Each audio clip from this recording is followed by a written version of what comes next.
નમસ્કાર મિત્રો, સ્વાગત છે તમારું અમારી ચેનલમાં।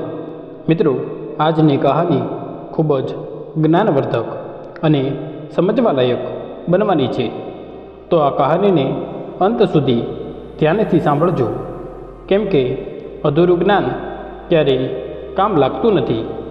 તો ચાલો શરૂ કરીએ આજની કહાની। જ્યારે જુઓ ત્યારે આ છોકરીનું એક જ કામ છે, રસોડામાં ઘૂસીને રસોઈ બનાવવાનું। ખબર નહીં કેટલા લોકો માટે રસોઈ બનાવે છે। આ જો આવું જ કરતી રહી તો લાગે છે અમને કંગાળ કરીને જ માનશે। અમે લોકો તો થોડું થોડું જ જમીએ છીએ, તો પછી આ રસોઈ કોની માટે બનાવે છે? મને તો આ જ નથી સમજાતું। લાગે છે રસોડામાં બેસીને ખાવાનું જ કામ કરતી હશે। આવી રીતે બડબડ કરતી કરતી વંદનાની કાકી ઉર્મિલા રસોડામાં એ વિચારીને ગઈ કે આજે તો આ છોકરીનો ચોટલો પકડીને રસોડામાંથી બહાર ના કાઢી તો મારું નામ પણ ઉર્મિલા નહીં। આટલું કહીને એ જલ્દીથી રસોડામાં ગઈ। ત્યાં જઈને જોયું તો એ જોતી રહી ગઈ। વંદના થોડા પુસ્તકોને ખોલીને બેઠી છે અને એમાંથી કંઈક જોઈને એક કોપીમાં લખે છે। થોડીવાર માટે તો ઉર્મિલા શર્મિંદા થઈ ગઈ કે એણે વંદના માટે કેટલું ખરાબ વિચારી લીધું, પણ એ ક્યાં પોતાની ભૂલ માનવાની હતી। એણે વધારે જોરથી કહ્યું, ઓ છોકરી, તને રસોડામાં ગયાનો કેટલો સમય થઈ ગયો છે? એના સિવાય કોઈ કામ નથી? નહીં કંઈ કામ કે નહીં કાંઈ કાજ? તને શું અમે એટલા સમય સુધી એમ જ પાળીએ? એક તો જન્મ લેતા જ પોતાની માને ખાઈ ગઈ, થોડી જવાન થઈ તો પોતાના બાપને ખાઈ ગઈ। કરમજલી, હવે તો આને પોતાની પાસે રાખવાથી પણ ડર લાગે છે। આના તમારા પાસે રહેવાથી કોણ જાણે અમારી પર જ ના તૂફાન આવી જાય। આટલું કહીને એ એના વાળ પકડીને ખેંચવા લાગી। હવે રસોઈ બની ગઈ છે તો આ પુસ્તકોની દુનિયાથી બહાર નીકળીને ઘરમાં કામ પણ કરી લે। ઉર્મિલાના વિચાર હતા કે જે રીતે વંદનાને પ્રેમ કરવાવાળા એના માતા પિતા પણ જલ્દી જ આ દુનિયા છોડીને જતા રહ્યા છે, એ પ્રકારે ક્યાંક અમે પણ વંદના સાથે પ્રેમથી રહીશું તો અમને પણ એનાથી ખતરો ના થાય। એટલા માટે ઉર્મિલા રોજે વંદનાને ખરું ખોટું સંભળાવતી અને હંમેશા એનાથી દૂરી બનાવીને રાખતી। હકીકતમાં વંદનાના જન્મ લેતા જ એની માની મૃત્યુ થઈ ગઈ। એના પિતાએ એને પોતાનું બધું સમજીને એનું ભરણ પોષણ કર્યું, પણ એ વંદનાના યુવાન થતાં જ ગંભીર બીમારીના કારણે આ દુનિયા છોડીને જતા રહ્યા। તો એમાં વંદનાની શું ભૂલ છે? પણ એની કાકીએ એનું જીવવું મુશ્કેલ કરી દીધું હતું।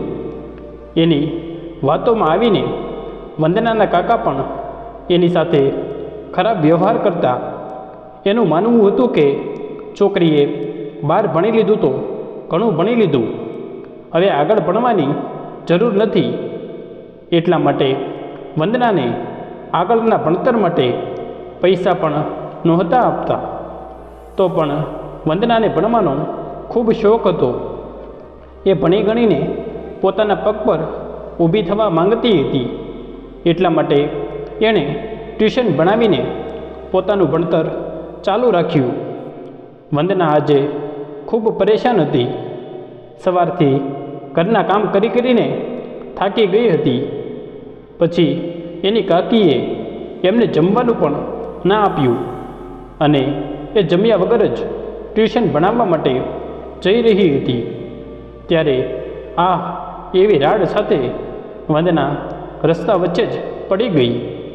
એ એક કાર સાથે અથડાઈ ગઈ હતી। એ કાર સાથે અથડાણી એમાંથી એક દંપતી નીકળ્યા અને ડરીને વંદના તરફ ભાગ્યા।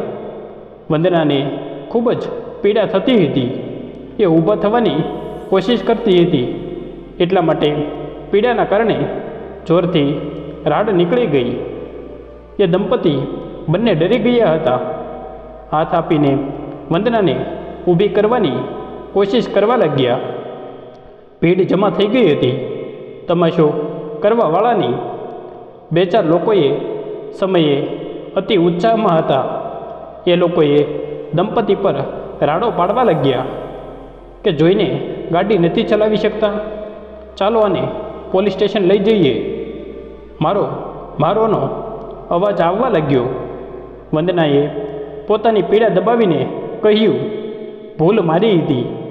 હું ધ્યાન રાખ્યા વગર જ રસ્તો પાર કરતી હતી. તમે લોકો મહેરબાની કરીને અહીંયાથી જતા રહો. આ સાંભળીને દંપતીને પણ શાંતિ મળી.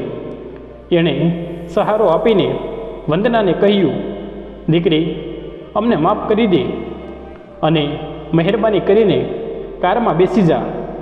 અમે તને હોસ્પિટલ લઈ જઈએ. વંદના પાસે બીજો કોઈ રસ્તો ન હતો. એટલી પીડા હતી કે એ પોતે રિક્ષા કરીને હોસ્પિટલ નહોતી જઈ શકતી. એણે આમાં માથું હલાવ્યું. હોસ્પિટલમાં એ કર્યા પછી ખબર પડી કે એના પગમાં મલ્ટિપલ ફ્રેક્ચર થયું છે. એડમિટ કરવા પડશે. વંદના હવે ડરી ગઈ. એનો ડર જોઈને રામનાથજી અને પુષ્પાજી, જે દંપતી હતા જેના કારથી એક્સિડન્ટ થયું હતું, એને હિંમત આપી અને બોલ્યા, દીકરી, અમારા કારણે આ થયું છે. તારે એટલી તકલીફ સહન કરવી પડી. તકલીફ તો અમે નથી લઈ શકતા, પણ તારા હોસ્પિટલનો બધો ખર્ચો અમે ઉઠાવીશું. આ રીતે અમે થોડું પ્રાયશ્ચિત કરી લઈશું. વંદનાએ કહ્યું, નહીં, તમે લોકો આવું ના વિચારો. ભૂલ મારી જ હતી. મારું ધ્યાન ક્યાંક બીજે હતું. તમે લોકો બસ મને કોઈ નાની હોસ્પિટલમાં એડમિટ કરી દો. અહીંયાનો ખર્ચો અમે નહીં આપી શકીએ, અને કૃપા કરીને મારા કાકા કાકી સુધી ખબર મોકલી દો. મારી પાસે ફોન પણ નથી, નહીં તો હું જ વાત કરી લેત. રામનાથજીએ કહ્યું, હું તારા ઘરે ખબર કરી દઈશ, પણ તારો ઈલાજ આ જ હોસ્પિટલમાં થશે અને ખર્ચાની ચિંતા તું ના કર. આ અમારી જવાબદારી છે. હું હવે આ વિશે કંઈ નહીં સાંભળું. આટલું કહીને એ હોસ્પિટલની ઔપચારિકતા પૂરી કરવા માટે જતા રહ્યા. પ્લાસ્ટર અને ઇન્જેક્શન લગાવીને એને બીજી રૂમમાં શિફ્ટ કરી દીધી. રામનાથજીએ અને પુષ્પાજી એ વિદાય લેતા કહ્યું કે તને કોઈ પણ પરેશાની હોય તો બોલાવી લેજે. સ્ટાફ સાથે મેં વાત કરી લીધી છે. તારું પૂરું ધ્યાન રાખશે. અમે સાંજ સુધીમાં આવી જઈશું. અને હા, તારું એડ્રેસ આપી દે. અમે જઈને તારા કાકા કાકીને જાણ કરી દઈએ. એ લોકો પણ તારા ન પહોંચવાથી ડરી રહ્યા હશે. વંદનાએ એને એડ્રેસ લખીને આપી દીધું અને ધન્યવાદ કહ્યું. રામનાથજી અને પુષ્પાજી ત્યાંથી નીકળી ગયા. એડ્રેસ પર પહોંચી ગયા. પોળવાળો એરિયો હતો. ગાડી શેરીની બહાર જ ઊભી રાખીને એ લોકો પૂછતા એના ઘર સુધી પહોંચ્યા અને દરવાજો ખખડાવ્યો. એક આધેડ ઉંમરના મહિલાએ દરવાજો ખોલ્યો અને આશ્ચર્યથી જોવા લાગી કે સૂટ પહેરીને એની ઘરે કોણ આવ્યું છે. રામનાથજીએ એ જ વાત શરૂ કરી. અમે ખૂબ શર્મિંદા છીએ. તમારી છોકરી વંદનાનું એક્સિડન્ટ અમારી ગાડીથી થઈ ગયું હતું. અમે એને હોસ્પિટલ પહોંચાડી દીધી છે. એની પાસે ફોન પણ નથી, નહીં તો એ તમને જાણ કરી દેત. એની પાસેથી તમારું એડ્રેસ લઈને અમે તમને જાણ કરવા માટે આવ્યા છીએ. અમને માફ કરી દો. પૂરી વાત જાણીને કાકીના મનમાં એક અલગ ખીચડી ચાલતી હતી. એ વિચારી રહી હતી કે સારું થયું, બળા ટળશે, હવે હોસ્પિટલનો ખર્ચો ગળે પડી જશે, ઉપરથી મહારાણીની સેવા કરવી પડશે. રામનાથજીએ કહ્યું, અમે તમને લેવા આવ્યા છીએ, ચાલો તમને લોકોને લઈને એ બાળકીની હિંમત વધશે. કાકીએ ચડથી કહ્યું, અમે કોઈ વંદનાને નથી જાણતા, એ કોઈ અમારી ભત્રીજી નથી, તમે લોકો જાઓ અહીંયાથી. અને જોરથી દરવાજો બંધ કરી દીધો. સારું થયું, પીછો છૂટ્યો બલાથી. આ અવાજ રામનાથજી અને પુષ્પાજીને પણ સંભળાયો. રામનાથજી અને પુષ્પાજી સ્તબ્ધ રહી ગયા. એની સમજમાં ના આવ્યું કે શું કરે. બંને જઈને કારમાં બેસી ગયા. પુષ્પાજીએ કહ્યું, ભૂલ આપણાથી થઈ છે, જ્યાં સુધી તેને સારું ન થઈ જાય ત્યાં સુધી આપણે એની દેખભાળ કરવી પડશે. ઘરે જઈને એની માટે રસોઈ બનાવીને લઈ જઈએ. અને હા, અત્યારે એને કંઈ નહીં જણાવીએ એની કાકીએ જે કહ્યું એના વિશે. ઊંડો શ્વાસ લઈને રામનાથજીએ ગાડી પોતાના ઘરની તરફ લઈ લીધી. 8 વાગ્યા આસપાસ એ લોકો વંદનાની રૂમમાં હતા. વંદનાને એણે ખોટું કહી દીધું કે ઘરે કોઈ નહોતું, તાળું લાગેલું હતું, અમે પાછા જઈને જોઈશું. પુષ્પાજીએ એને ખૂબ પ્રેમથી ખાવાનું ખવડાવ્યું અને બોલ્યા, તું ચિંતા ન કર દીકરી, અમે તારું પૂરું ધ્યાન રાખીશું જ્યાં સુધી તું પૂરી રીતે સ્વસ્થ ના થઈ જા. પુષ્પાજી જતાં જતાં એના માથે હાથ ફેરવ્યો તો વંદનાએ પણ સ્મિત કર્યું. એને કદાચ મનમાં હકીકત ખબર હતી. રોજે સવારે રામનાથજી ઓફિસ જવા સમયે એની તબિયત પૂછતા અને ઘરનું બનેલી રસોઈ લઈને આવતા. સાંજે પુષ્પાજી આવી જતી, થોડા પુસ્તકો પણ લાવીને આપી દીધા. ક્યારેક ક્યારેક એની સાથે એની 6 વર્ષની દીકરી પણ આવી જતી. એની સાથે વાત કરીને વંદનાને પણ સારું લાગતું. 4-5 દિવસ થયા હશે. વંદના પોતાના ભવિષ્યનું વિચારીને ઉદાસ થઈ રહી હતી કે અહીંયાથી નીકળીને કાકીએ એને ઘરમાં ના રહેવા દીધી તો શું કરશે, ક્યાં જશે. આંખોમાંથી આંસુ વહેવા લાગ્યા. ત્યારે પુષ્પાજીએ રૂમમાં પ્રવેશ કર્યો અને રોતા જોઈને એણે ખૂબ પ્રેમથી પૂછ્યું, શું થયું દીકરી, પરેશાન ના થા, થોડા દિવસોની જ વાત છે, તું પૂરી રીતે સ્વસ્થ થઈ જઈશ. વંદના સહાનુભૂતિ મેળવીને જોર જોરથી રોવા લાગી. એણે કહ્યું, આંટીનું જાણું છું કે તમે લોકો મારા ઘરે ગયા હતા અને અંદાજો લગાવી શકું છું કે ત્યાં શું થયું હશે. માં તો મને જન્મ આપીને જ જતી રહી હતી અને પિતાજી પણ મને છોડીને જતા રહ્યા. 2 વર્ષ પહેલાં જ્યારે હું 12મા ધોરણમાં હતી અને ખૂબ જ પ્રેમથી મને મોટી કરી, ભણાવી ગણાવીને ખૂબ પ્રેમ આપ્યો અને એનું અવસાન થયા પછી જ કાકા કાકીની હરકતો પૂરી રીતે બદલી ગઈ મારા પ્રતિ. પહેલાં પણ સારો નહોતો, પણ પિતાજી હતા એટલા માટે મને ઓછી પરેશાન કરતા. પિતાજીના અવસાન થયા પછી જ એણે મને કહ્યું કે હવે અમે તને નહીં ભણાવીએ, જો અહીંયા રહેવું હોય તો ઘરનું કામ કરો. બંને કાકા કાકીના ભાઈઓ નાના હોવા છતાં પણ એની પોતાની મા સાથે મળીને મને પરેશાન કરતા. એના બધા અત્યાચાર મેં ચૂપચાપ સહન કરી લીધી, કેમ કે આગળ ભણવા માંગતી હતી. ખૂબ મુશ્કેલીથી એને રાજી કર્યા. ઘરનું કામ પતાવીને કોલેજ જતી અને ઘરે આવીને 3-4 લોકોને ટ્યુશન ભણાવતી. એનાથી મારા ભણતરનો ખર્ચો ચાલી રહ્યો હતો. આજે જ મેં ડૉક્ટર સાહેબને પૂછ્યું તો એમણે જણાવ્યું કે 1 મહિનો લાગશે મને પૂરી રીતે સારું થવામાં.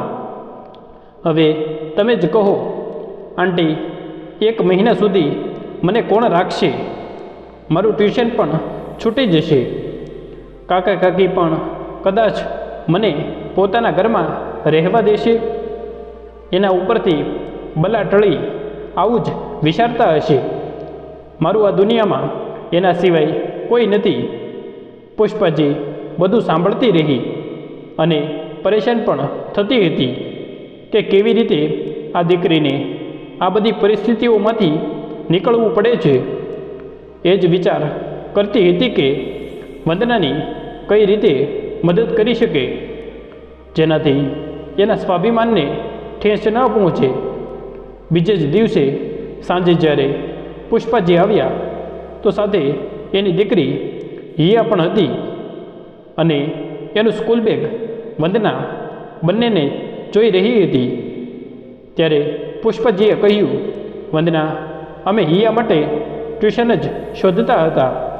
કાલે જ્યારે તે જણાવ્યું કે તું ટ્યુશન પણ ભણાવે છે તો મારી સમસ્યાનું સમાધાન મળી ગયું.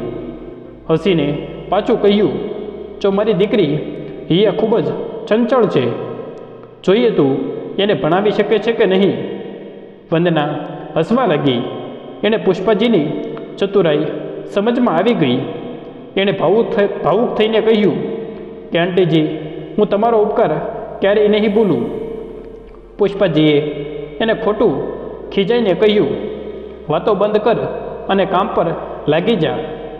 વંદનાએ બેડ પર જ હિયાને ભણાવવાનું શરૂ કર્યું. એની રીત એટલી સારી હતી કે 2 કલાક ક્યારે નીકળી ગયા ખબર જ ન પડી. હિયા પણ ખુશ હતી અને એની દાદી પુષ્પાજી પણ ખુશ થઈ ગઈ. હવે આ રોજે થવા લાગ્યું. 1 મહિનો થઈ ગયો હતો. આજે વંદનાને ડિસ્ચાર્જ મળવાનું હતું હોસ્પિટલથી. રામનાથજી રિસેપ્શન પર ઊભા રહી ગયા ઔપચારિકતા પૂરી કરવા માટે અને પુષ્પાજી વંદનાના રૂમમાં આવી ગઈ. એનો હાથમાં એક પેકેટ હતું.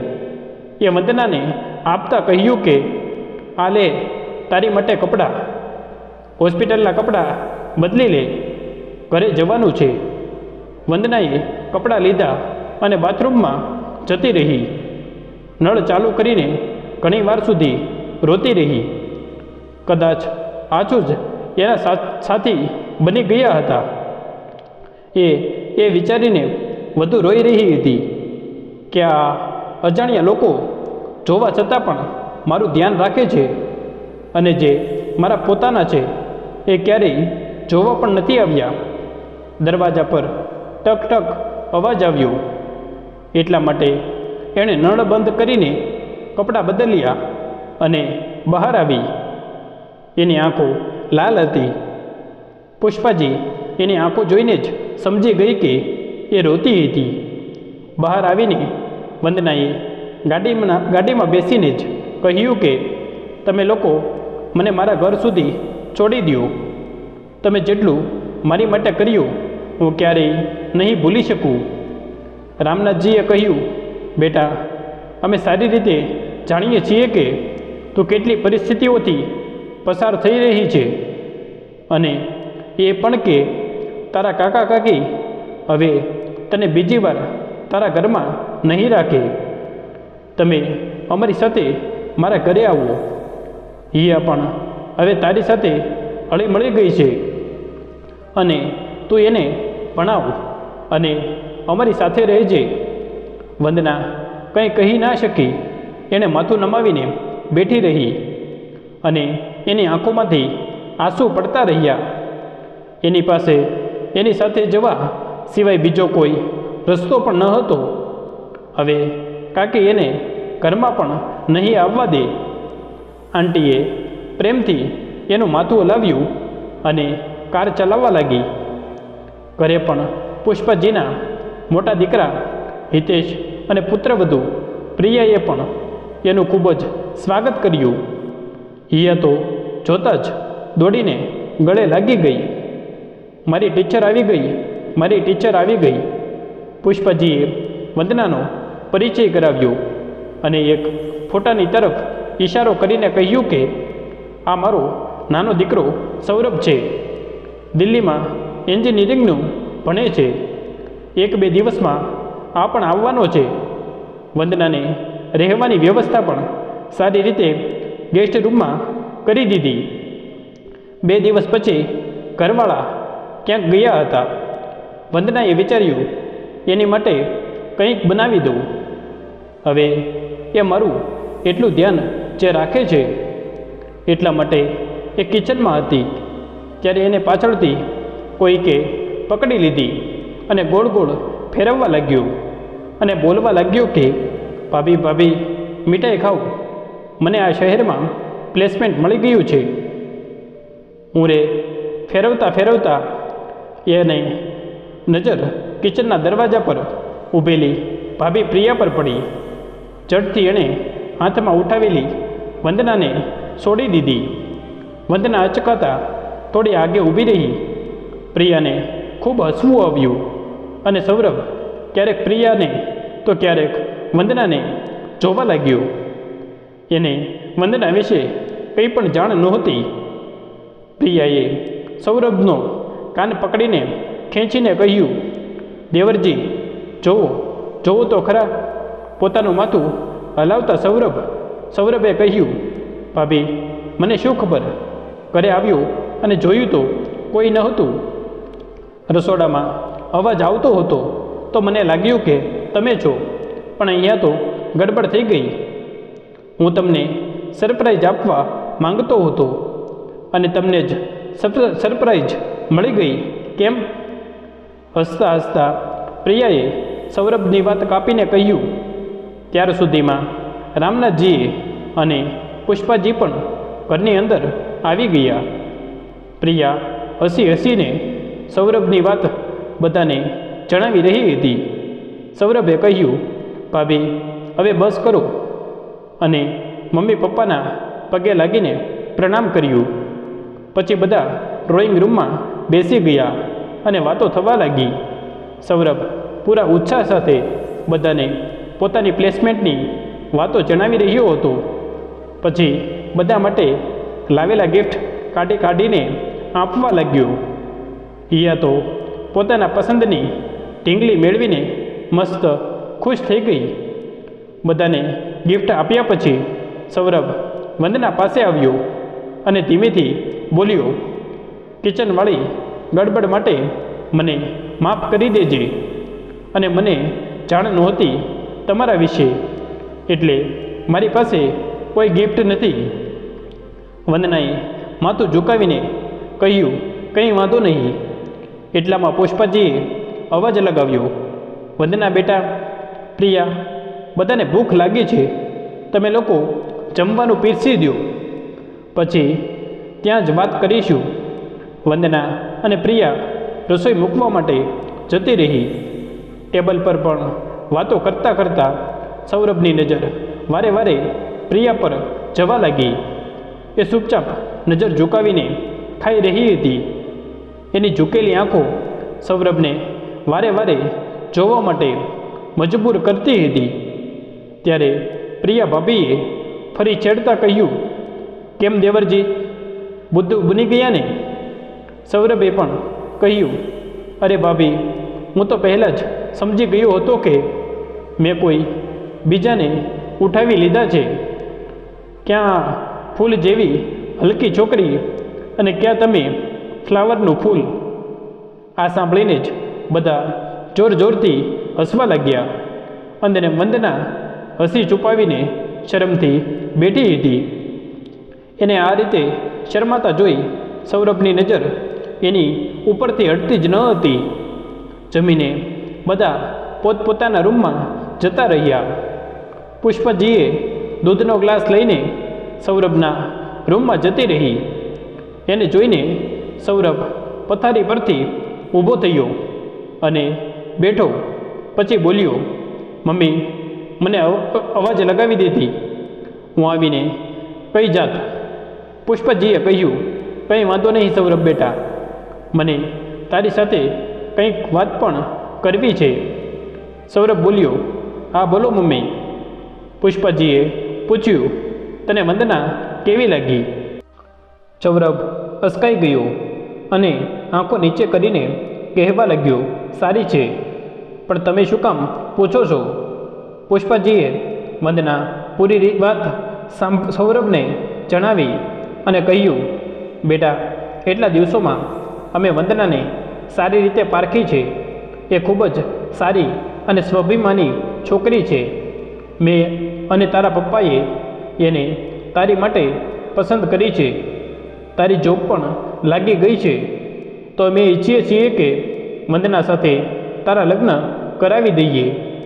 પછી એને પણ અહીંયા રહેવામાં સંકોચ નહીં થાય. આ સાંભળીને સૌરભે ધીરેથી કહ્યું, તમે લોકો મારી માટે જે વિચારશો તે સારું જ વિચારશો. પુષ્પાજીએ હસીને કહ્યું, તો તને વંદના સારી લાગી બચ્ચું? ડાઇનિંગ ટેબલ પર જ મને ખબર પડી ગઈ હતી. સૌરભ શરમાઈ ગયું.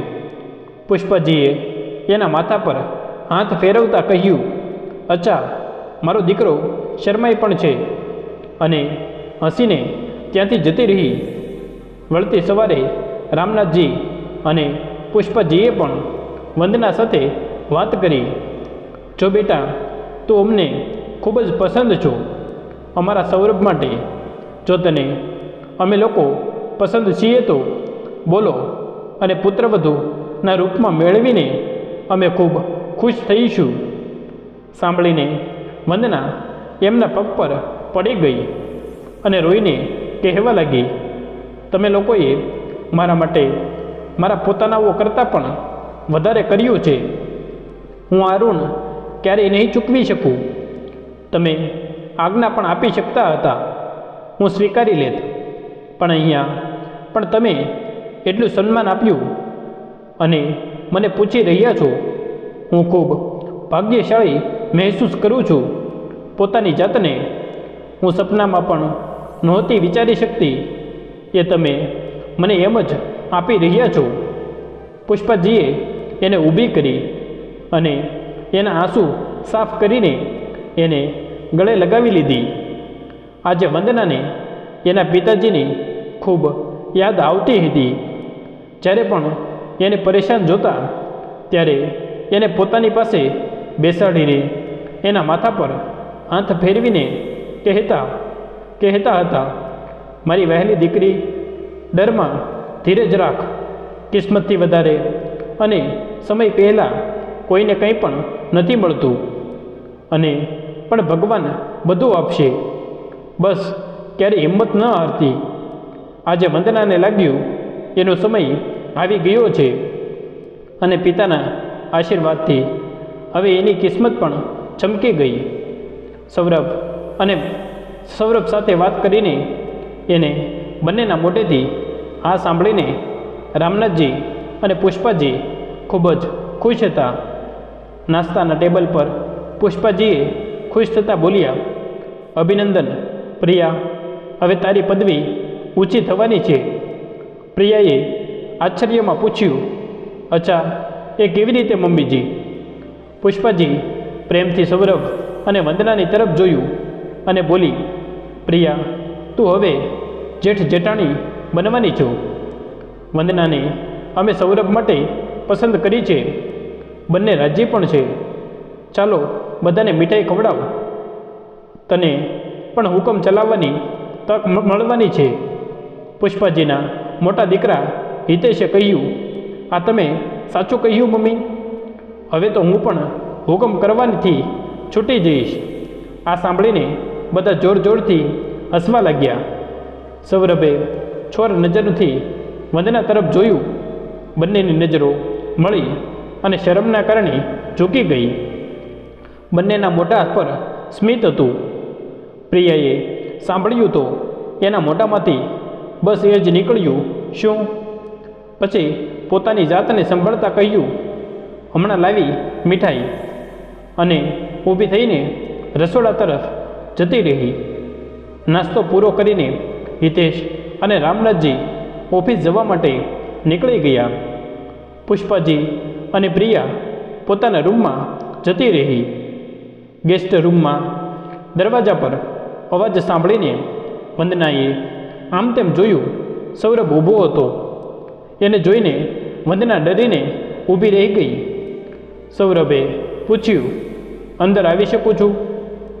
વંદનાએ એની તરફ જોયા વગર હામાં માથું હલાવ્યું અને સૌરભ અંદર જતો રહ્યો. વંદનાની પાસે જઈને એણે કહ્યું, તમને કોઈ પરેશાની તો નથી ને આ સંબંધથી? જાણું છું કે બધું ખૂબ જલ્દી થઈ ગયું. આપણે કાલે જ તો મળ્યા છીએ. તમે કંઈ કહો એ પહેલાં હું જણાવી દઉં કે તમે મને ખૂબ સારા લાગ્યા. ઊંડી સુંદર આંખો, કાલેથી જ મને એ તમારી તરફ ખેંચે છે.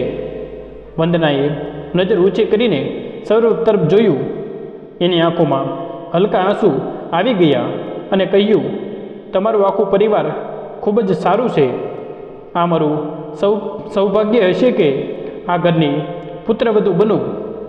તમને હું પસંદ આવી જાણીને સારું લાગ્યું, પણ મારું ભૂતકાળ અને મારા વિશે તમારે જાણવું જોઈએ.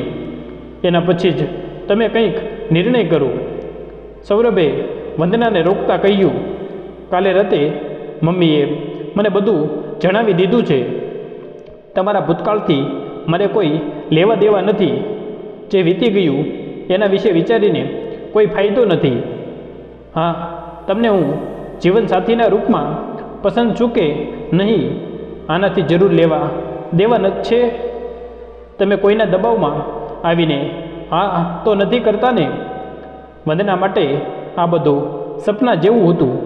સૌરભ એને કોઈ રાજકુમાર જેવું લાગતો હતો.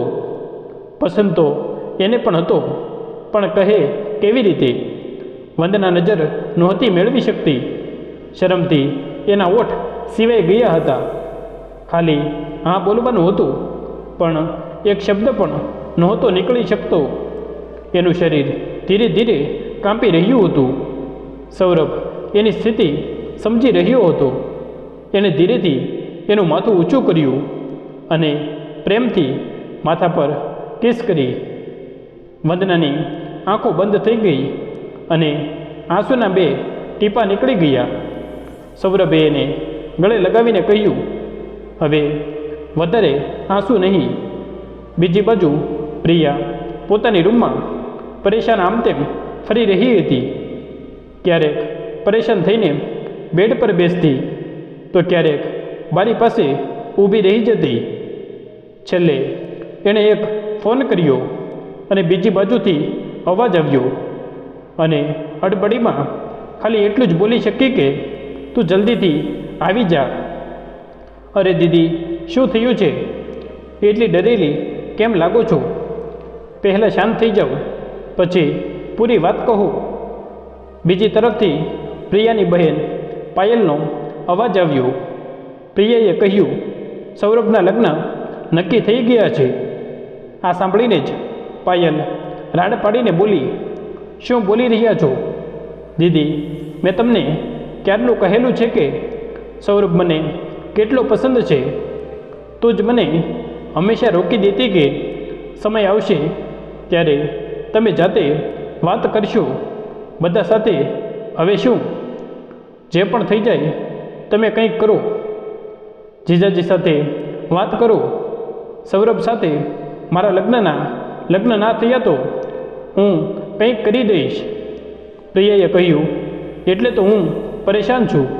મેં વિચાર્યું હતું કે સૌરભની નોકરી લાગશે પછી બધાને વાત કરીશ, પણ અચાનક બધી ગડબડ થઈ ગઈ. હું પણ સપના જોતી કે આપણે બંને બહેનો હંમેશા માટે સાથે રહીશું. આખા ઘર પર આપણું જ રાજ ચાલશે. હવે તો બધું માટીમાં ભળતું જ નજર આવે છે. તારા જીજાજી સાથે વાત કરીને કોઈ ફાયદો નથી. મા બાપ અને ભાઈના સમચા છે. જોઈએ જેટલી જલ્દી બને એટલી જલ્દી આવી જા, પછી બંને સાથે વિચારીએ કે શું કરવું એ. દીદી, જલ્દી આવવાની કોશિશ કરું છું. એટલું કહીને પાયલે ફોન મૂકી દીધો. સવારના નાસ્તા માટે બધા બેઠા હતા. કે એક અવાજ આવ્યો, સરપ્રાઈઝ. બધાએ અવાજ તરફ વળીને જોયું. પાયલને જોઈને બધા સાચે સરપ્રાઈઝ થઈ ગયા હતા, ખાલી પ્રિયાને છોડીને. પાયલે આવીને રામનાથજી અને પુષ્પાજીના પગે લાગીને એને પ્રણામ કર્યું અને પછી પ્રિયાને ગળે મળી અને કાનમાં બોલી, લ્યો દીદી, હું આવી ગઈ. પછી જીજુને ગળે મળીને બોલી, કેવું લાગ્યું મારું સરપ્રાઈઝ જીજુ? હિતેશે કહ્યું, અરે આ પણ કોઈ પૂછવાની વાત છે? મારી સાળી સાહેબા, ખૂબ સારું લાગ્યું તમને જોઈને. પાયલ, તું પણ હાથ મોઢું ધોઈને આવી જા, આપણે બધા સાથે નાસ્તો કરીએ. પ્રિયાએ કહ્યું. તો પાયલ હાથ મોઢું ધોઈને આવી ગઈ અને સૌરભના બાજુમાં બેસી ગઈ અને હસીને સૌરભને પૂછ્યું, કેમ છે? સૌરભ બોલ્યો, બિલકુલ ઠીક, તું જોઈ જ રહી છે. એટલામાં વંદના જે રસોડામાં હતી એ પૌવા લઈને ડાઇનિંગ ટેબલ પર લાવીને મૂક્યા. તો જાણી જોઈને પાયલે પૂછ્યું, દીદી, તમે નવી રસોઈ બનાવવાવાળી રાખી છે? સારું છે, ચાલો, તમને પણ હવે ફ્રી ટાઈમ મળી જતો હશે. પાયલ, આને મળ, આ વંદના છે, આ અમારી દીકરી જેવી છે, ખાવાનું બનાવવાવાળી નથી. આ અવાજ પુષ્પાજીનો હતો. તો અહીંયા અચાનક કેવી રીતે? મારો મતલબ છે કે જાણ કરી દેતી તો હિતેશ કે સૌરભ તને એરપોર્ટ પર લેવા આવી જાત. કંઈ નહીં આંટીજી, બસ અચાનક મન થયું તમને બધાને મળવાનું તો આવતી રહી. આ મારું પણ ઘર છે. પાયલે પ્રિયાને આંખ મારીને કહ્યું. પુષ્પાજીએ પ્રેમથી કહ્યું, હા હા દીકરી, તારી દીદીનું ઘર પણ તારું ઘર જ થયું. જ્યારે પણ મન થાય આવી શકે છે. આંટીજી, અંકલજી, દીદી, જીજુ, સૌરભ, કાલે શનિવાર છે, 4-5 દિવસ માટે આવી છું, તો સમય બગાડ્યા વગર પિકનિક પર જઈએ તો? તમારા બધાની પણ આજે અને કાલે રજા છે. કેવો લાગ્યો મારો આઈડિયા? પાયલે પૂછ્યું. તો રામનાથજીએ કહ્યું, સુપર્બ, સાચે ઘણા દિવસો થઈ ગયા છે સાથે આઉટિંગ ગયાના. પાયલે તો બસ મારા મોઢાની વાત છીનવી લીધી.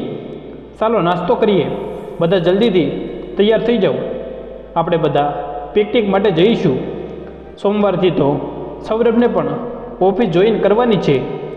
બધા નાસ્તો કરીને રેડી થવા માટે પોતપોતાના રૂમમાં જતા રહ્યા. ગેસ્ટ રૂમમાં વંદના હતી, તો પાયલનો સામાન પ્રિયાએ પોતાની રૂમમાં રખાવી દીધો. બંને બહેનો તૈયાર થવાના બહાને રૂમમાં જતી રહી. રૂમમાં જતાં જ પ્રિયાએ કહ્યું કે સારું થયું તું એટલી જલ્દી આવી ગઈ. જો હવે જલ્દી જ કંઈક કરવું પડશે, નહીં તો સૌરભ હંમેશા માટે તારા હાથથી નીકળી જશે. ડોન્ટ વરી દીદી, બસ તમે બધું જોતા જાઓ. પાયલનો કમાલ. આટલું કહીને પાયલે ફૂંક મારીને પોતાના માથાની લટોને ઉડાવી દીધી. એની આ અદા જોઈને પ્રિયા હસવા લાગી.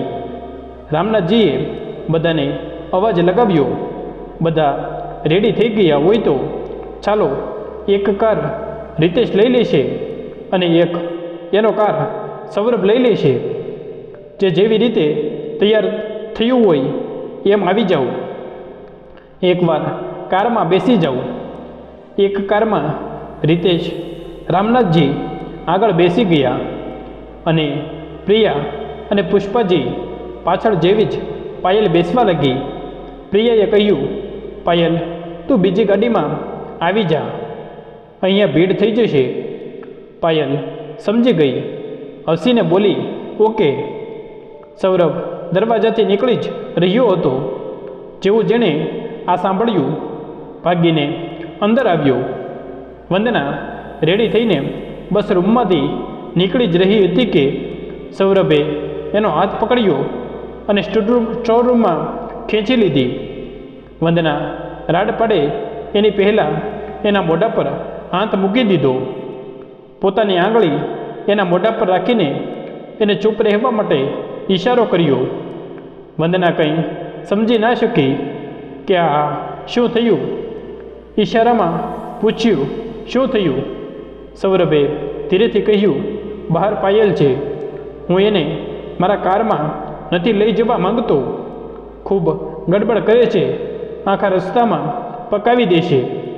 આ સાંભળીને વંદના હસવા લાગી તો સૌરભે ફરીવાર એના મોઢા પર હાથ મૂકી દીધો અને ચૂપ રહેવા માટે ઈશારો કર્યો. બહાર પાયલનો અવાજ આવી રહ્યો હતો અને સૌરભને અવાજ લગાવીને શોધી રહી હતી. સ્ટોર રૂમ નાનો હતો અને સામાનથી ભરેલો હતો.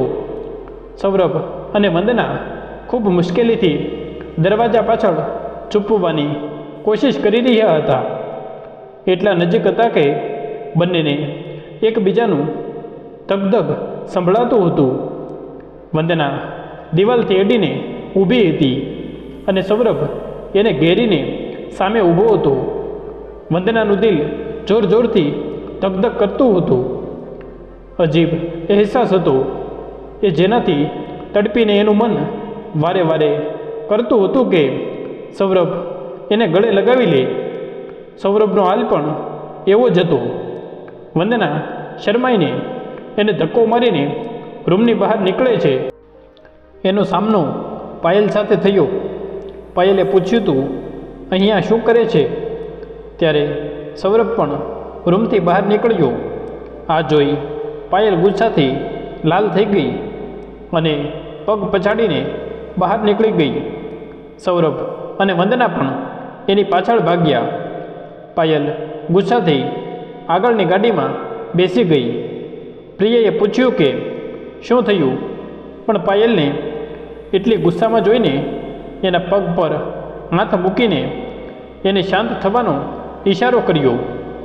સૌરભ અને વંદના બીજી ગાડીમાં બેસી ગયા હતા તો હિતેશે પણ ગાડી ચાલુ કરી દીધી. સૌરભ પણ એની પાછળ ગયો. એણે વંદનાની તરફ જોયું તો વંદનાએ થોડા ચિંતિત સ્વરમાં કહ્યું કે પાયલે કોઈને કંઈ કહ્યું તો? સૌરભે કહ્યું, એણે કહ્યું તો પણ શું?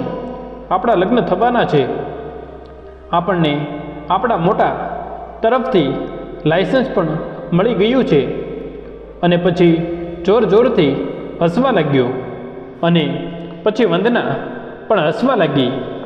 સૌરભ ખુશ હતો કે એને વંદના સાથે વિતાવવા માટે એકલતામાં સમય મળ્યો અને એને પાયલથી પણ જરા છુટકારો મળી ગયો હતો.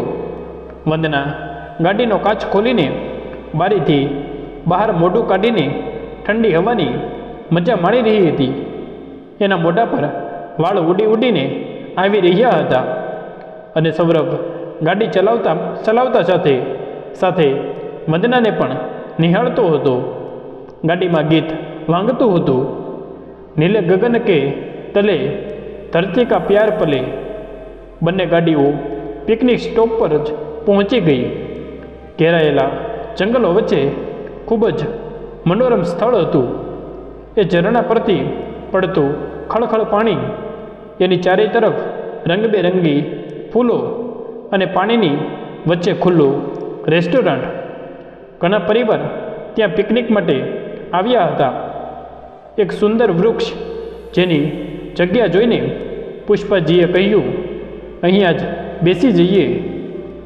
અને બધા લોકો ત્યાં ચાદર પાથરીને બેસી ગયા. થોડી ગેમ્સ લઈને આવ્યા હતા, એ પણ કાઢી.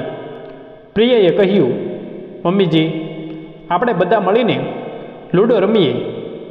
પછી થોડું વિચારીને બોલી, પણ આમાં તો 4 લોકો જ રમી શકે. પાયલ, તું અહીંયા પહેલી વાર આવી છે તો સૌરભ સાથે મળીને આ જગ્યા જોઈ લે. પાયલે ફરીને કહ્યું, હા, શું કામ નહીં? ચાલો સૌરભ, મને આ જગ્યા સારી રીતે બતાવ.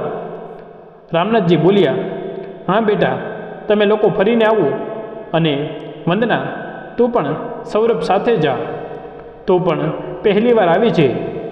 આ સાંભળીને પાયલ અને પ્રિયાને મનમાં પોતાનું માથું પકડી લીધું અને સૌરભ મનમાં ને મનમાં હસવા લાગ્યો. ફરતા ફરતા પાયલ પૂરી કોશિશ કરતી હતી કે વંદના અને સૌરભ વચ્ચે રહે. વંદનાને થોડું થોડું સમજમાં આવી રહ્યું હતું. ઝરણાના કિનારે પહોંચતા જ પાયલે જાણી જોઈને પડવાના બહાને વંદનાને ધક્કો મારી દીધો. સૌરભ સામે હતો તો વંદના એની પર જ પડી ગઈ અને સૌરભ સંભાળી ના શક્યો તો બંને એકબીજા સાથે પાણીમાં પડી ગયા. બંને એકબીજાને જોઈને હસવા લાગ્યા અને પોતાની ચાલ ઊંધી પડતા જોઈ પાયલ ગુસ્સાથી પોતાના પગ પછાડતીને જતી રહી. સૌરભ અને વંદના પૂરા પલળી ગયા હતા. એને જોઈને પુષ્પાજીએ કહ્યું, ઘરે જઈને કપડાં બદલી લ્યો, નહીં તો ભીના કપડામાં બીમાર પડી જશો. પાયલ બળીને રાખ થઈ ગઈ. સૌરભ અને વંદના ઘરે આવી ગયા. કપડાં બદલીને વંદનાએ ખીચડી મૂકી દીધી પોતાના અને સૌરભ માટે. બાકી બધા લોકો જમીને આવવાના છે. સૌરભ પણ કપડાં બદલીને આવી ગયો. એણે વંદનાને કહ્યું, ચાલ હું તને મારો રૂમ બતાવું, જે થોડા દિવસોમાં જ આપણો થવાનો છે. અને હાથ પકડીને વંદનાને પોતાના રૂમમાં લઈ ગયો. રૂમ વ્યવસ્થિત હતો. આ જોઈને વંદનાને સારું લાગ્યું. આ જોઈને વંદના બોલી, ચાલો સારું છે, તમે રૂમ વ્યવસ્થિત રાખો છો, મારું કામ સહેલું થઈ જશે. અને બંને હસવા લાગ્યા. સૌરભે કહ્યું, અચ્છા જી, અને મસ્તીમાં વંદનાના વાળ ખોલી નાખ્યા. પછી બોલ્યું, તું ખુલ્લા વાળમાં વધારે સુંદર લાગે છે. વંદનાએ અચાનક પૂછી લીધું, પાયલ તમને કેવી લાગે છે? સૌરભ વંદનાની બાજુમાં બેસીને બોલ્યો, કેમ, એવું શું કામ પૂછે છે? વંદના બોલી, મને એવું લાગે છે કે એ તમને પસંદ કરે છે. કદાચ પ્રિયા ભાભી પણ એ ઈચ્છે છે કે તમારા લગ્ન પાયલ સાથે થાય. સૌરભે કહ્યું, હું જાણું છું, ભાઈ અને ભાભીના લગ્નને 7 વર્ષ થઈ ગયા ત્યારથી મારી પાછળ પડી છે, પણ હું એને પસંદ નથી કરતો. તું એના વિશે વધારે ન વિચાર. પણ આ વાતથી પ્રિયા ભાભી નિરાશ થઈ ગઈ તો મને જરા પણ સારું નહીં લાગે કે મારા કારણે ઘરમાં મતભેદ થાય કે કોઈ મુશ્કેલી આવે. વંદના હજી પણ ચિંતિત હતી. તેને મમ્મી પપ્પાએ પસંદ કરી છે અને હું પણ તને પસંદ કરું છું. એટલું ના વિચાર. બની શકે છે કે મમ્મી પપ્પાને પણ પાયલ મારા માટે સારી નથી લાગતી. સૌરભે વંદનાના ગાલ પર ખેંચતા કહ્યું. સૌરભ અને વંદના ઘણી વાર સુધી વાતો કરતા હતા.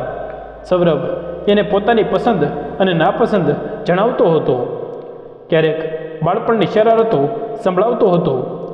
સાંજ સુધી બધા ઘરે પાછા આવી ગયા. પાયલ થાકી જવાનું બહાનું કરીને સીધી રૂમમાં જતી રહી. પાછળથી પ્રિયા પણ રૂમમાં જતી રહી. પાયલ ખૂબ ગુસ્સાથી લાલ થઈ ગઈ હતી. પ્રિયાને જોઈને બોલી, દીદી, આવી રીતે વાત નહીં બને. બંને પ્રેમના હિંડોળે ઝૂલવા લાગ્યા છે. કંઈક મોટું કરવું પડશે જેથી આ વાંદરીથી પીછો છૂટે. પ્રિયા પણ ચિંતામાં માથું પકડીને બેસી ગઈ.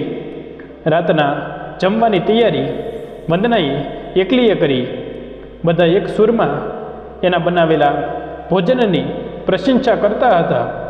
બસ પાયલ અને પ્રિયાના ગળેથી જ જમવાનું નીચે નહોતું ઉતરી રહ્યું. જમવા સમયે પુષ્પાજી બોલ્યા, કાલે રવિવાર છે તો પંડિતજીને બોલાવીને લગ્ન માટે મુહૂર્ત જોઈ લઈએ.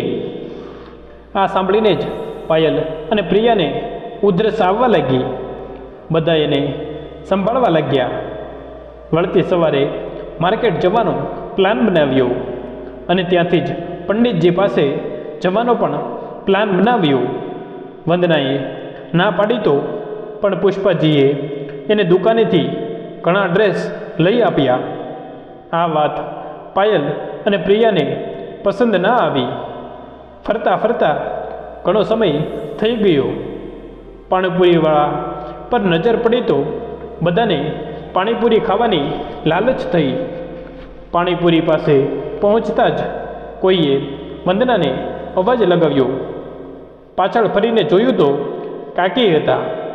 વંદના કાકીનો વ્યવહાર ભૂલી ગઈ અને દોડીને કાકીના પગે લાગી.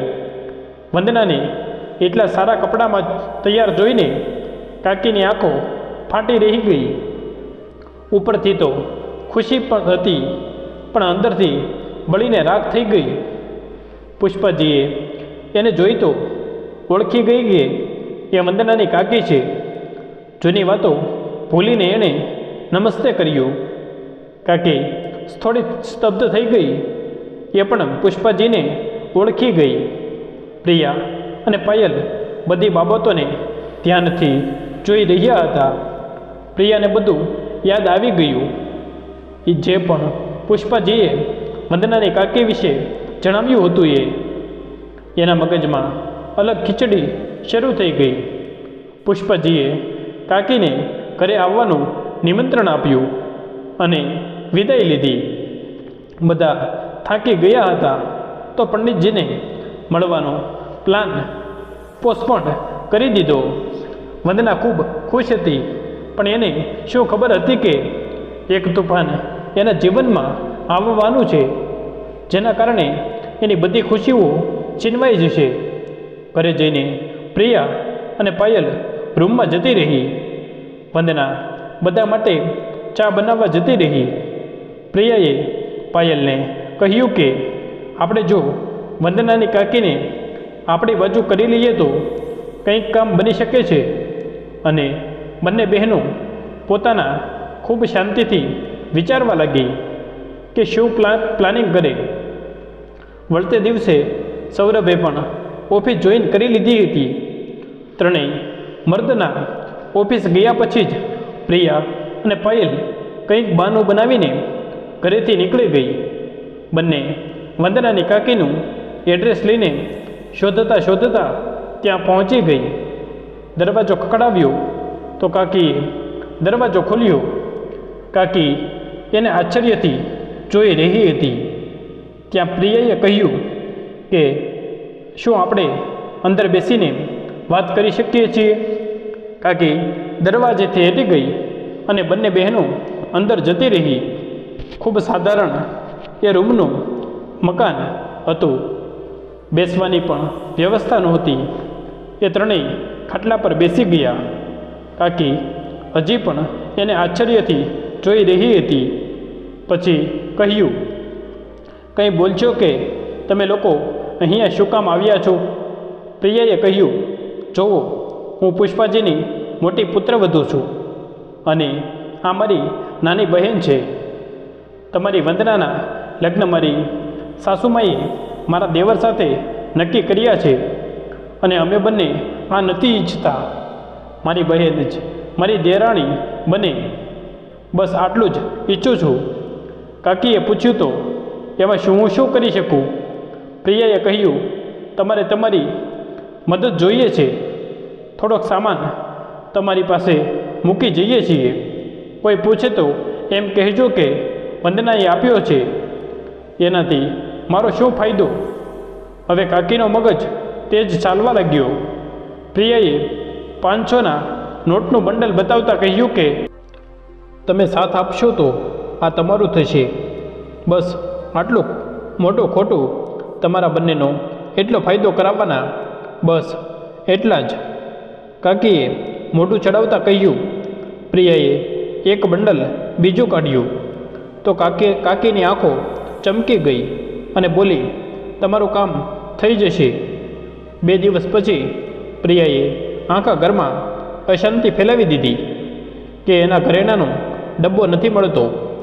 પુષ્પાજીએ કહ્યું, શાંતિથી જો, ત્યાં જ તિજોરીમાં કપડાં નીચે આવી ગયો હશે.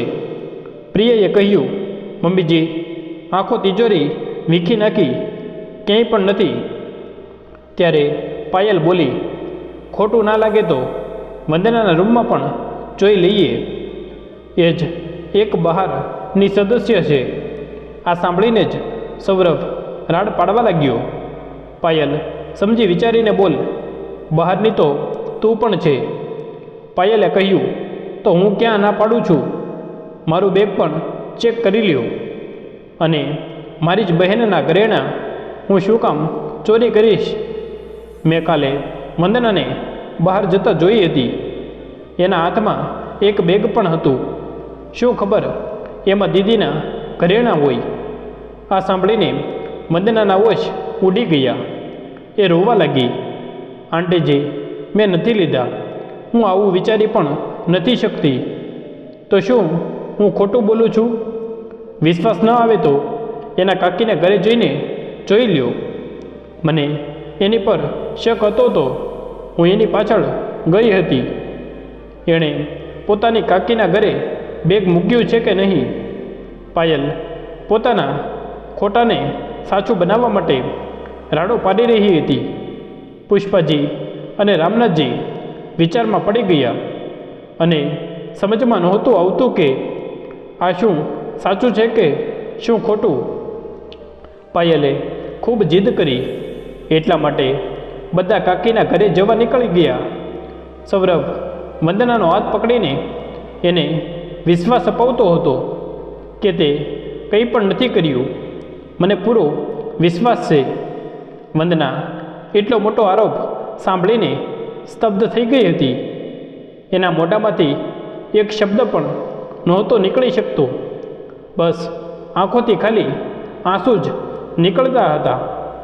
કાકીના ઘરે પહોંચીને પાયલે ખોટું બેગ શોધવાનું નાટક કર્યું અને ખાટલા નીચેથી બેગ કાઢીને બોલી, આ જુઓ, આ જ બેગ હતું જે કાલે આ લઈને ઘરેથી નીકળી હતી.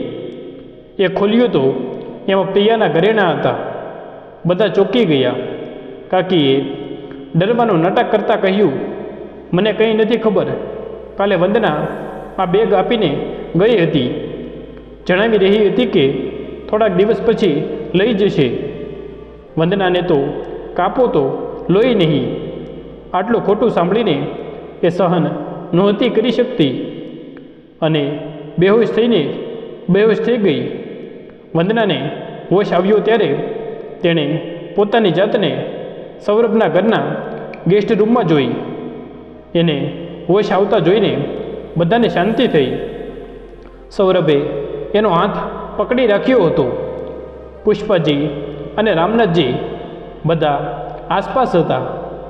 વંદના બધાને જોઈને રડવા લાગી અને બોલી, આંટીજી, મેં એવું કંઈ નથી કર્યું. ખબર નહીં એ બેગ કાકી પાસે કેવી રીતે પહોંચી ગયું અને એણે ખોટું શું કામ કહ્યું. સૌરભે કહ્યું, વંદના, ચિંતા ન કર. અમને તારી પર પૂરો વિશ્વાસ છે. અમે બધી જાણ કરી લઈશું.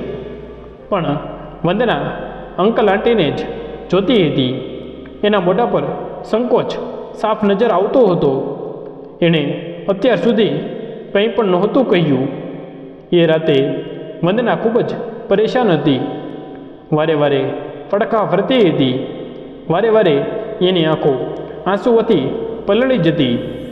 આજે એને પોતાના પિતાની ખૂબ જ યાદ આવતી હતી. પિતાજી, તમે મને એકલી છોડીને કેમ જતા રહ્યા? હું શું કરું હવે? મા બાપ વગર આ દુનિયામાં જીવવું ખૂબ જ મુશ્કેલ છે.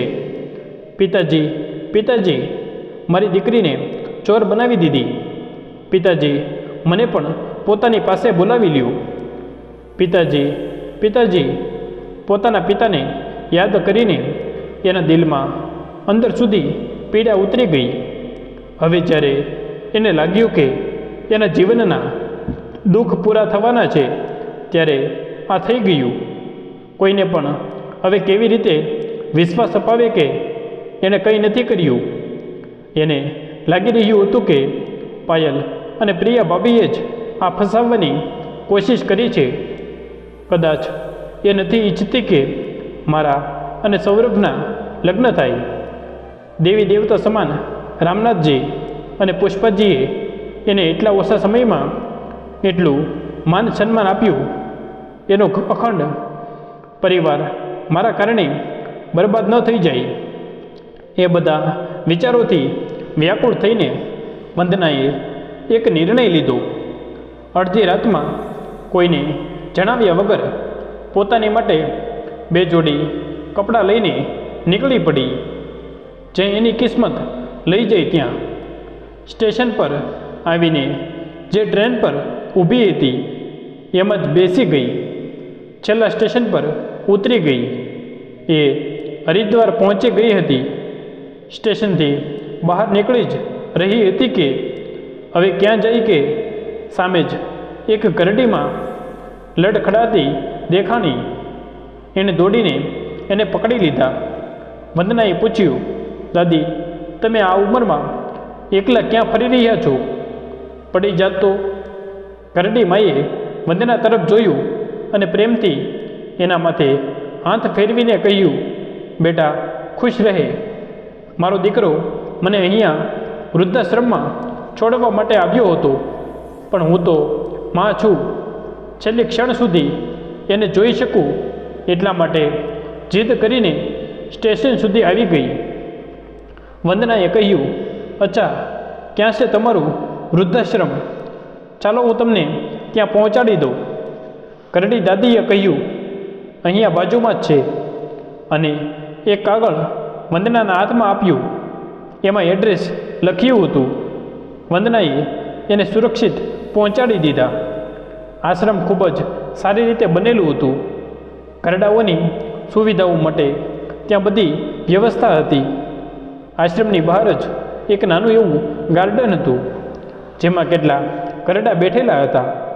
કોઈ સાપુ વાંચી રહ્યા હતા તો કોઈ શતરંજ રમી રહ્યું હતું અને થોડાક એમ જ ગપ્પા મારી રહ્યા હતા.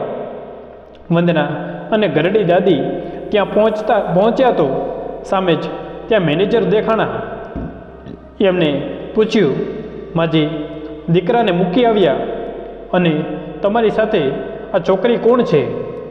દાદીએ એને પૂરી ઘટના સંભળાવી અને કહ્યું, ખૂબ ભોળી દીકરી છે. મને પરેશાન જોઈને અહીંયા સુધી છોડવા માટે આવી ગઈ. મેનેજર સરિતાએ વંદનાને ધન્યવાદ કર્યું અને જવા લાગી. વંદનાએ હિંમત કરીને એને પૂછ્યું કે શું મને અહીંયા કંઈ કામ મળી શકે છે? સરિતાએ એને ઉપરથી નીચે સુધી જોઈ, જેમ ચેક કરી રહી હોય કે આની પર વિશ્વાસ કરી શકાય કે નહીં. પછી એને પોતાની સાથે આશ્રમના ઓફિસમાં લઈ ગઈ અને બેસવા માટે કહ્યું. કેટલા સવાલ જવાબ પછી સરિતાએ એને કામ પર રાખી લીધી, પણ એક શરત રાખી કે કામમાં કોઈ ભૂલ થઈ તો નોકરીમાંથી કાઢી મૂકશે. કામ મેળવીને વંદના ખૂબ ખુશ થઈ. ભગવાને એના પર ખૂબ કૃપા કરી હતી, નહીં તો એ ક્યાં જાત. વંદનાને રહેવા માટે છત મળી ગઈ હતી, એટલે વંદના દિલ લગાવીને ઘરડાઓની દેખભાળ કરવા લાગી. એની બદલામાં ઘરડાઓએ ખૂબ આશીર્વાદ આપતા. સમય પોતાની ગતિએ ચાલી રહ્યો હતો અને આ રીતે 2 વર્ષ વીતી ગયા. સૌરભ અને એનો પરિવાર રજામાં હરિદ્વાર ગયા હતા. બધા ત્યાં મનસા દેવીના દર્શન માટે ગયા હતા. રોપવેના લાઇનમાં ઊભા એને લાગ્યું કે કરડાઓની ટોળીને સંભાળતી છોકરી વંદના જ છે. એણે પુષ્પાજીને કહ્યું, મમ્મી, તમે લોકો જાઓ, હું હમણાં આવું છું. સૌરભે એ તરફ ગયો જ્યાં વંદના વૃદ્ધાશ્રમના લોકોને લઈને દર્શન માટે સ્પેશિયલ લાઇનમાં ઊભી હતી. સૌરભને અચાનક સામે જોઈને વંદના થોડા ક્ષણો માટે સ્તબ્ધ થઈ ગઈ. પછી પોતાની જાતને સંભાળતા દેખાડો કરવા લાગી કે એને ઓળખતી જ નથી. સૌરભ બિલકુલ નજીક આવી ગયો હતો. સામે ઊભો રહીને વંદનાનો હાથ પકડીને બોલ્યો, વંદના, તું ક્યાં જતી રહી હતી? અમે તને શોધવાની કેટલી કોશિશ કરી. મારો હાથ છોડો. મહાશય, તમે શું બોલો છો? મને કંઈ સમજમાં નથી આવતું. વંદનાએ હાથ છોડાવવાની કોશિશ કરતાં કહ્યું. સૌરભે કહ્યું, વંદના, પ્લીઝ આવું ન કર. વંદનાએ કહ્યું, મારો હાથ છોડો મહાશય, બધા જોઈ રહ્યા છે. સૌરભે એની વાત ન સાંભળી અને એને ખેંચીને એક સાઈડ લઈ ગયો. જોરથી એનો હાથ પકડીને કહ્યું, વંદના, તારી નિરાશા સાચી છે, પણ મારો શું વાંક હતો જે તું મને છોડીને જતી રહી? તારા ગયા પછી અમે કાકીને બીજી વાર મળ્યા. પોલીસમાં જવાની ધમકી આપી તો એણે બધી હકીકત અમારી સામે ખોલી દીધી કે કઈ રીત પ્રિયા ભાભી અને પાયલે મળીને એને પૈસાની લાલચ આપીને ખોટું બોલવા માટે કહ્યું. વંદનાની આંખોમાંથી ખળખળ આંસુ વહેવા લાગ્યા. એ માથું ઝુકાવીને બધું સાંભળી રહી હતી. સૌરભે આગળ કહ્યું, પપ્પા અને મમ્મી આ સાંભળીને ખૂબ ગુસ્સે થયા. એણે ભાભીને ખૂબ ખરું ખોટું સંભળાવ્યું. એક મા બાપ વગરની દીકરી સાથે તમને આવું કરતાં શરમ ન આવી? ભગવાનનો ડર નથી તમને લોકોને? એક અનાથ સાથે તમે આવું કેવી રીતે કરી શકો છો? ખબર નહીં એ બાળકી ક્યાં જતી રહી છે તમારા લોકોના કારણે. ખબર નહીં એ છોકરી ક્યાં ભટકતી હશે, કેટલી પીડામાં હશે. જો એની સાથે કંઈ ખોટું થઈ ગયું તો શું તમે બંને પોતાની જાતને માફ કરી શકશો? મમ્મી પપ્પાએ ભાભીને તરત ઘર છોડીને જવા માટે કહ્યું. ઘરની ઇજ્જતનો સવાલ ન હોત તો પોલીસમાં કેસ પણ કરી દેત. ખૂબ માફી માંગ્યા પછી અને ભાઈના આશ્વાસન પર ભાભીને માફ કરી દીધા અને પણ પોતાની ભૂલનો અહેસાસ થઈ ગયો છે. વંદના, અમે બધા શર્મિંદા છીએ જે કંઈ પણ તારી સાથે થયું એનાથી. મમ્મી પપ્પા પણ તને લઈને ખૂબ પરેશાન છે અને હું પણ. વંદના. પછી વંદનાએ ખાલી એટલું જ પૂછ્યું કે શું તમારા લગ્ન પાયલ સાથે થઈ ગયા? સૌરભે એને ખેંચીને ગળે લગાવી લીધી અને કહ્યું, વંદના, મેં ખાલી તને જ પ્રેમ કર્યો છે. હું તારી જગ્યા કોઈ બીજાને નહીં આપી શકું. તું ના મળત તો આજીવન કુંવારો જ રહેત. પણ મારા દિલને વિશ્વાસ હતો કે તું એક દિવસ જરૂર મળીશ. આ બોલતા બોલતા એની આંખોમાં આંસુ આવી ગયા. વંદના પણ રડતી હતી. તેણે જોયું કે આશ્રમના બધા લોકો એક નજરે એ બંનેને જ જોઈ રહ્યા હતા. સૌરભે કહ્યું, બધા ઘરવાળા અહીંયા જ છે. ચાલ, તને જોઈને ખૂબ ખુશ થઈ જશે. વંદનાએ કહ્યું, મારી સાથે બીજા પણ લોકો છે. હું એક વૃદ્ધાશ્રમમાં કામ કરું છું અને આ બધાને અહીંયા દર્શન કરાવવા માટે લાવી છું. પોતાની જવાબદારી પર એ લોકોને આ રીતે છોડીને નથી જઈ શકતી. સૌરભે કહ્યું, સારું, તો બધાને સાથે લઈને જઈએ. દર્શન પણ થઈ જશે અને બધાને મળી પણ જશે. વંદનાએ બધાને સૌરભનો પરિચય કરાવ્યો.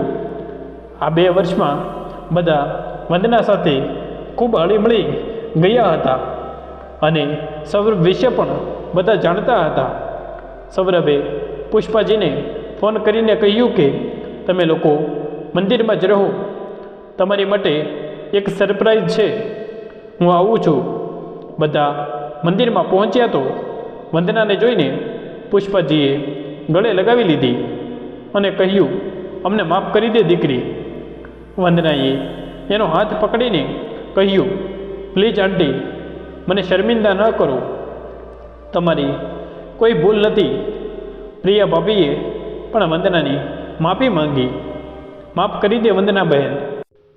પ્રેમમાં પીગળી ગઈ હતી. મારે એ બધું નહોતું કરવું જોઈએ તું. પ્લીઝ હવે અમારી સાથે તું પણ ઘરે આવ. તું પણ મારી નાની બહેન છે. હવે ભૂલી જાઓ ભાભી. જે થઈ ગયું એ થઈ ગયું. વંદના એને માફ કરી ચૂકી હતી. ત્યારે સૌરભ વંદનાનો હાથ પકડીને મનસા માની પાસે લઈ ગયો અને એના માંગમાં સિંદૂર પૂરીને કહ્યું, માના દરબારથી સારું શું હોઈ શકે છે? આજ સાસો જમાઈ છે અને આજ અમારા બંનેની કિસ્મત. બંનેએ મા આગળ મસ્તક ઝુકાવ્યું. વંદનાને પણ વિશ્વાસ થઈ ગયો કે આ સમયની વાત પર કદાચ એના પિતા કહેતા હતા અને હવે એની કિસ્મત પર પણ વિશ્વાસ થઈ ગયો. બધા ખૂબ ખુશ હતા. સાંજે વૃદ્ધાશ્રમની વંદનાની વિદાય એવી રીતે થઈ જેમ પિયરથી વિદાય થઈ હોય. બધા ઘરડાઓની આંખોમાં આંસુ હતા. હવે ચહેરા પર સ્મિત. બધા ઘરડાઓએ એને ખૂબ આશીર્વાદ આપ્યા. કદાચ ઘરડાઓના આશીર્વાદનું જ ફળ હતું જે વંદનાની જિંદગીમાં ફરીવાર ખુશી આવી ગઈ અને બધા ઘરડાઓના આશીર્વાદ સાથે જ પોતાના ઘર જવા માટે વિદાય લીધી. તો મિત્રો, તમને અમારી આજની કહાની કેવી લાગી? જો પસંદ આવી હોય તો વિડીયોને લાઈક કરી દેજો અને સગા સંબંધી સાથે શેર કરી દેજો તથા કોમેન્ટ બોક્સમાં જય શ્રી કૃષ્ણ લખી દેજો અને ચેનલને સબસ્ક્રાઈબ ના કરી હોય તો ચેનલને અત્યારે જ સબસ્ક્રાઈબ કરી દેજો. જય શ્રી કૃષ્ણ. ધન્યવાદ.